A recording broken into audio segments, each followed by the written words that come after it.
KBR news కి స్వాగతం. కాకినాడ జిల్లా జగ్గంపేట మండలం ఇరుపాక గ్రామంలో పల్లె వెలుగు పండగ వారోత్సవాల్లో భాగంగా ఆర్ఎండ్బి రోడ్డు వద్ద ఉన్న ఎస్సీ కాలనీ నుంచి శివాలయం వరకు మహాత్మా గాంధీ జాతీయ ఉపాధి హామీ పథకం నిధులు 50 లక్షల రూపాయలతో నిర్మించిన సీసీ రోడ్డు ఇతర పనులను శనివారం జిల్లా కలెక్టర్ షణ్మోహన్, జగ్గంపేట నియోజకవర్గం ఎమ్మెల్యే జ్యోతుల నెహ్రూ, ఉమ్మడి తూర్పుగోదావరి జిల్లా ప్రజా పరిషత్ మాజీ చైర్మన్ జ్యోతుల నవీన్ కుమార్ ఇతర ప్రజాప్రతినిధులతో కలిసి శిలాఫలకాన్ని ఆవిష్కరించి రిబ్బన్ కట్ చేసి ప్రారంభించారు.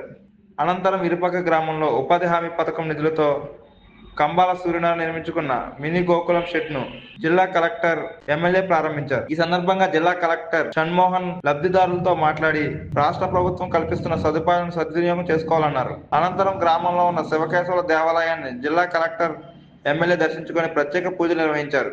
ఎమ్మెల్యే జ్యోతుల నెహ్రూ దేవాలయ విషయాలను జిల్లా కలెక్టర్ షణ్మోహన్ కు వివరించారు. అనంతరం శివకేశవుల చిత్రపటాన్ని బహుకరించి తీర్థ ప్రసాదాలు స్వీకరించారు.